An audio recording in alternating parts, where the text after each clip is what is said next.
Snow fell heavily that night, the kind that silences an entire town. Old Mr. Harris, living alone at the edge of the forest, thought he was hearing things. Until he opened his door and froze. 2 German Shepherd police pups were huddled on his porch, shivering, crying. Their fur covered in ice. They looked terrified, almost desperate. He didn't think twice. He wrapped them in blankets, warmed their tiny paws by the fire, and whispered, "You're safe now. Nothing will hurt you here." But as the first rays of morning cut through the snowy woods, Mr. Harris's quiet cabin transformed into chaos. Sirens, shouting, flashing.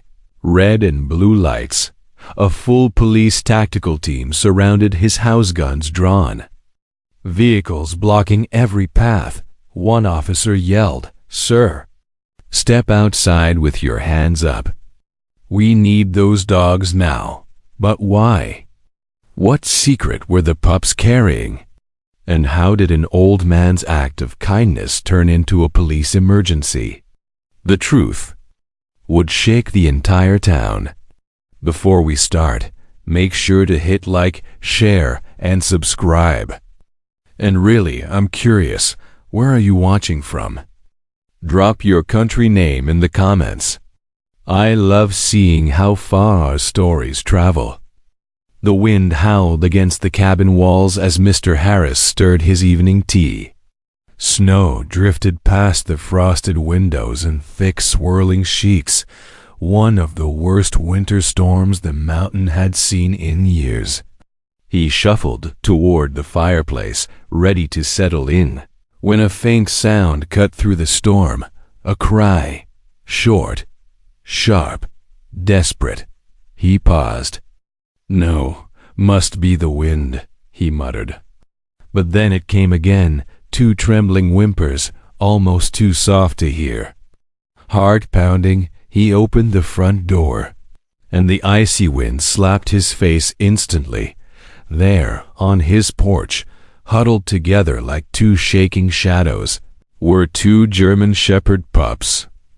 Their tiny bodies trembled uncontrollably, snow clinging to their fur, paws red from the cold. Their eyes wide, frightened, lifted the moment they saw him.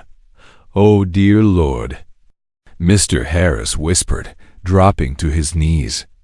Without hesitation, he scooped them into his arms, feeling how dangerously cold they were. Inside, he wrapped them in blankets, warming their paws by the fire. The pups pressed against him, desperate for warmth, desperate for safety. He stroked their heads gently. "You're safe now. Little ones," he whispered, "nothing will harm you here." As the fire crackled and warmth filled the tiny cabin, Mr. Harris expected the pups to drift into sleep. They were exhausted, half frozen, and barely able to stand when he found them. But instead of resting, they kept lifting their heads. Staring at the door, one pup whimpered softly, nudging the wooden frame with his nose. The other paced in small circles, tail low, glancing back toward Mr. Harris as if pleading for something he couldn't understand. "These 2. They're not normal strays," he murmured. Their movements were precise, disciplined, even in fear. And then he noticed it. A small cut on one pup's leg, clean but fresh, as if it came from something sharp in the woods. Mr. Harris gently bandaged it, but the pup didn't whine. Instead, it sat upright, alert, eyes fixed on the forest outside. Whatever frightened them, whatever they'd escaped, was still out there. By dawn, the storm had calmed. Thin rays of sunlight slipped through the trees, reflecting off the untouched blanket of snow outside. Mr. Harris brewed coffee, glancing at the pups curled beside his fireplace.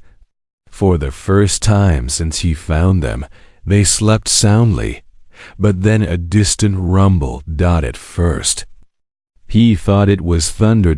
Then came the flashing lights. Red, blue, red, blue, cutting through the trees like angry ghosts. Before he could react, the peaceful morning exploded into chaos. Police SUVs skidded to a stop outside his cabin. Officers jumped out, weapons drawn, voices echoing through the woods. "This is the police. Sir, step outside with your hands up." Mr. Harris's heart hammered. Good heavens! What's happening? The pups jolted awake, ears shooting up, bodies shaking again, but not from cold this time. Fear. Recognition. He slowly opened his door, hands raised. Snow crunched beneath. Dozens of boots as a swarm of officers surrounded his cabin.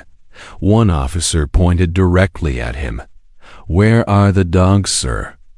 We need them now. Their lives and someone else's depend on it." The old man's stomach dropped.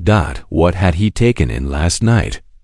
Mr. Harris stood frozen as a tall officer stepped forward, lowering his weapon but not his urgency. "Sir, those pups belong to Officer Daniels, our K-9 handler. He went missing last night during a rescue mission in the blizzard." The old man blinked. Missing? But these pups were alone. The officer nodded grimly. "We know they escaped. But Officer Daniels didn't." He motioned for another officer to bring a tablet. On the screen was a map of the forest, bright red dots marking the last known signals. Daniels and his K-9 partners were searching for a lost hiker when the storm hit. A fallen tree crushed part of the trail. The pups were separated from him, but they ran for help. Mr. Harris's eyes widened. "They came to me."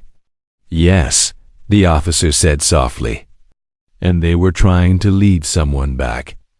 These two pups, they're not just K-9 trainees. They're bonded to Daniels. If they're alive." He swallowed. He might be too. The pups, hearing their handler's name, whined and scratched at the snow-covered ground, desperate to move. Mr. Harris felt his chest tighten as the truth settled in. These pups hadn't escaped for safety. They had escaped to save a life. The moment the officers opened the perimeter, the two pups lunged forward. Noses buried in the snow, tails rigid with focus. Every instinct in their small bodies pulled them toward the dense line of trees. They weren't running blindly, they were tracking, leading, urging the humans to follow. "Let them guide us," the lieutenant shouted. "They know where he is." Mr. Harris felt a surge of determination. "I'm coming with you," he said firmly. "I've lived in these woods for 60 years. You'll need me." The officers exchanged a glance, then nodded. The old man grabbed his coat and fell in beside the search team. Through the icy forest, the pups moved with purpose, stopping only to look back and ensure the group followed. Their cries grew louder, more urgent, snow spraying under their paws. "They're close," Mr. Harris whispered. "They feel him." And the forest felt suddenly alive with possibility. Just when the forest seemed endless, the pups skidded to a stop beside a fallen pine. They barked frantically, digging at the snow. Officers rushed forward, and then they saw him. Officer Daniels lay half buried beneath branches, pale, freezing, but breathing. "We found him," someone shouted. The pups climbed over his chest, licking his face, whining with relief. Daniel's eyes fluttered open, voice breaking. You came back for me." The officers worked quickly, lifting him onto a stretcher. Daniels gripped Mr. Harris's hand weakly. If not for you and them, I wouldn't be here." Mr. Harris blinked back tears as the pups curled beside their handler, refusing to leave him again. Back at the station, Daniels asked something unexpected for their off days. "Could they stay with you?" Mr. Harris smiled softly. "I'd be honored."